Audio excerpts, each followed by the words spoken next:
Yeah, I'll react to that, sure.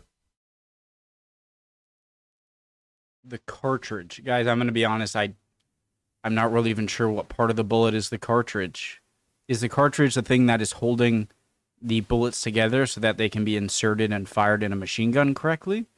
Or is the cartridge the casing where the gunpowder is? The only part that I'm fairly confident that is not the cartridge is the bullet part. So, shows you how little I know. Let's get started. A Century of War, the cartridge that remains deadly on today's battleground. And I love seeing this guy in history videos. Let's go. Forces News. My name's Connor. If you're new, I like to learn things. Hello. Hope everyone's doing well.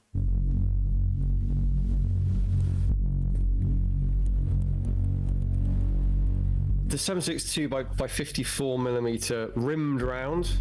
So obviously 54 millimeter case, rim on the case head there. It's not the oldest still around, but it is by far the most successful vintage cartridge out there. 1888 for the original version of the 303 round, the Mark 1. 1891 for the 7.62 by 54. You'll see they are almost identical in overall length, bullet profile. It looks like this one holds more gunpowder, maybe. The hole in them is interesting. Is that so you can have a more controlled release of the explosion, so it doesn't just rupture the barrel or something? By 54, you'll see they are almost identical in overall length, bullet profile and weight similar. Flat-based bullet on this to begin with, but still. They both have a rim. You know, they are absolutely equivalent Victorian military rifle rounds. It's just that 7.62 by 54 was the superior round. I'm sorry to say, it was. That's why it's still around today. It doesn't mean it's the question. You see how the cartridge kind of slims down around here? It does on this one as well, but much less so. So the actual barrel of the gun where the bullet is shot out of,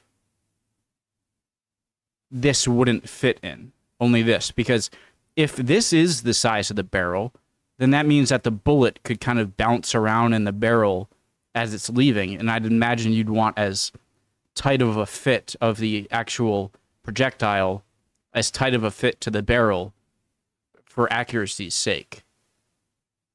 I think I might have answered my own question, and I would assume that this part this wider part wouldn't fit down the full barrel. They both have a rim. You know, they are absolutely equivalent Victorian military rifle rounds. It's just that 7.62 by 54 was the superior round. I'm sorry to say, it was. That's why it's still around today. It doesn't mean it's the best thing now, but it was at that time.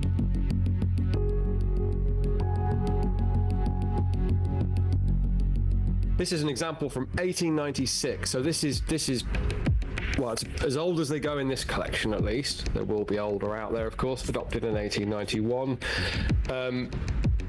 But this is a very nice, good condition vintage example, such as you would expect in a museum like this, complete with sling, which is nice.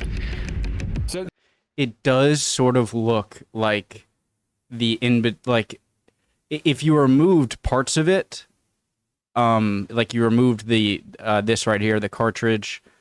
Would expect there were 6. So also, what is this for? The bottom part. It does look like a musket in a lot of ways. This is. But it's like this thing that kind of gives it away, and of course the ammo cartridge. Well, it's as old as they go in this. Or the ammo. This thing. The clip. Collection, at least. There will be older out there, of course, adopted in 1891. Magazine. This is a very nice, good condition vintage example, such as you would expect in a museum like this, complete with sling, which is nice. So the advantages of this are limited, and I think they come down to that cartridge. This thing is still it competes on a level with any general purpose rifle or machine gun cartridge out there. It's more than powerful enough for most applications. Its only limitation is that rim. The rim's not an issue in this manually operated rifle, that it was absolutely designed 100% for. There's no compromise no difficulty in designing around this, because this is what this was meant to shoot. And there are so many of these around and so many of these around that it's going to get picked up and used in conflict zones where it exists, and it exists in huge numbers in Russia and in Ukraine, of course. There are just so many produced. 2 world wars, you know, it's been around for well over 100 years, mass produced through 2 world wars, millions of them around.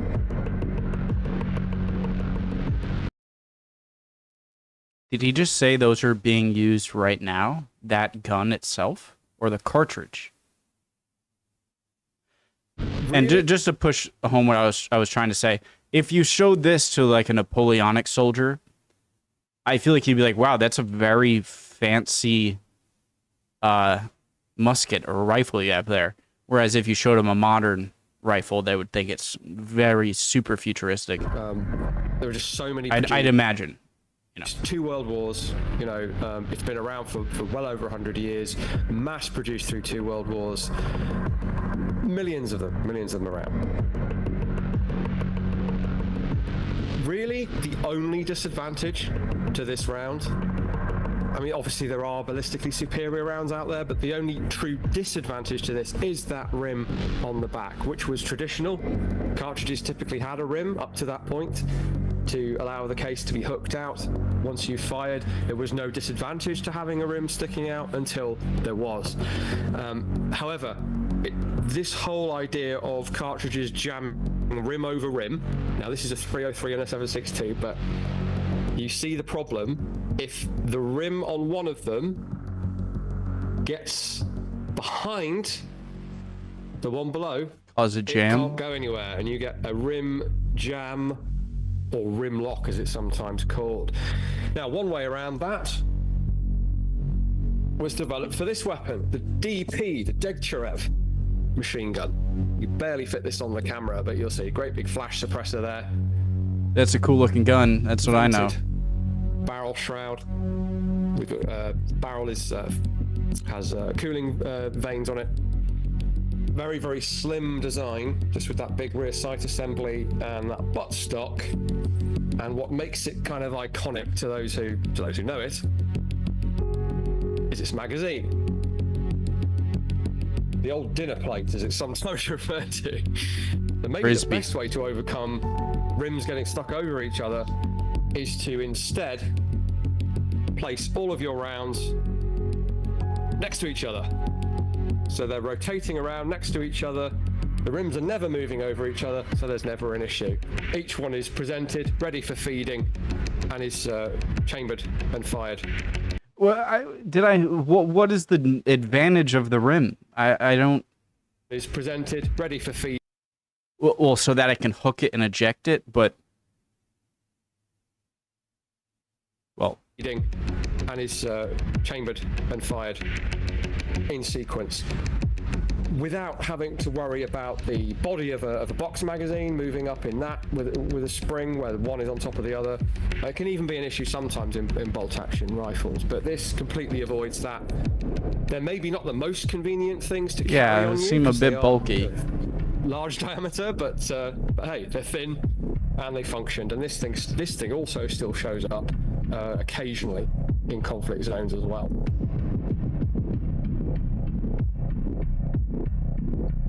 The rather rare and exciting, to gun nerds like me anyway, AVT, the Tokarev AVT self-loading automatic rifle. So this is the fully automatic variant. You can probably tell the lack of knowledge I have guns, just because all I can say is that's a cool looking piece of equipment right there.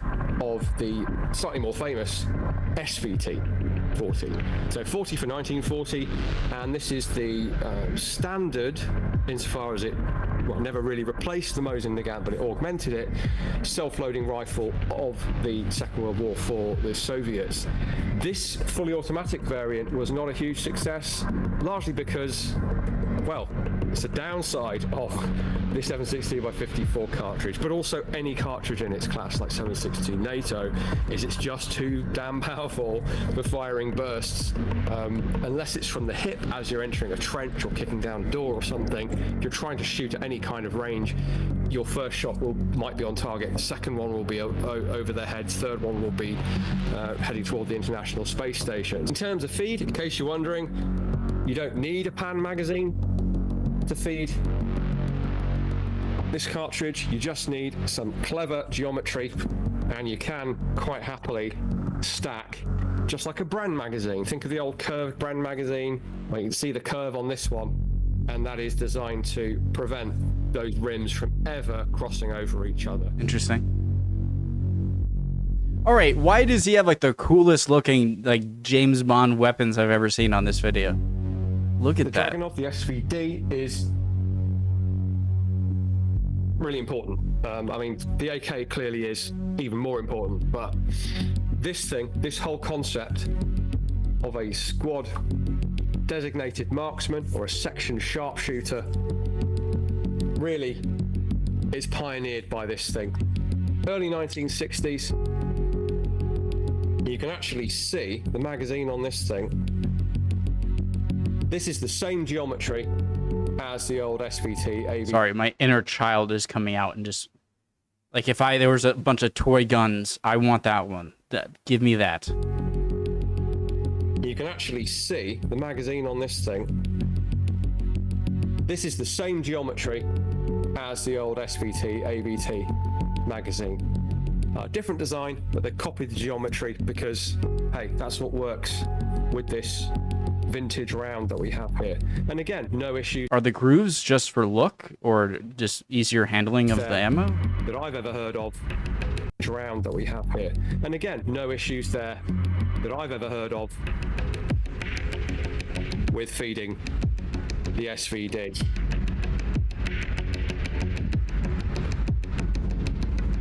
If we're talking about the limitations of the rim cartridge, really, the least problematic way to use it is with a belt-fed machine gun.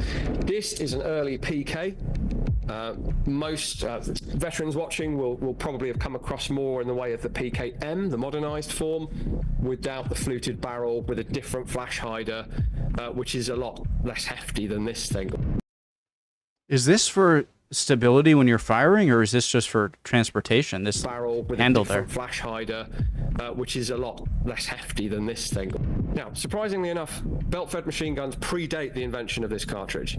The Maxim machine gun patented in 1883, and it's designed from the outset for a traditional rimmed cartridge and to pull it backwards out of a cloth belt and shove it into a chamber. When did they transition from ball projectiles to the more aerodynamic projectile that we're used to seeing today? So there is like mid-18, like Crimean War, were they using? Yeah, that's a good question. In the Crimean War, were they using like ball projectiles, or did they have the cone shape? no issue with machine guns. So the Maxims come along. We still have today sightings in the Ukraine conflict of the Russian Imperial era PM 1910 Maxim, and that's still trucking away, pulling these rounds backwards out of its belt.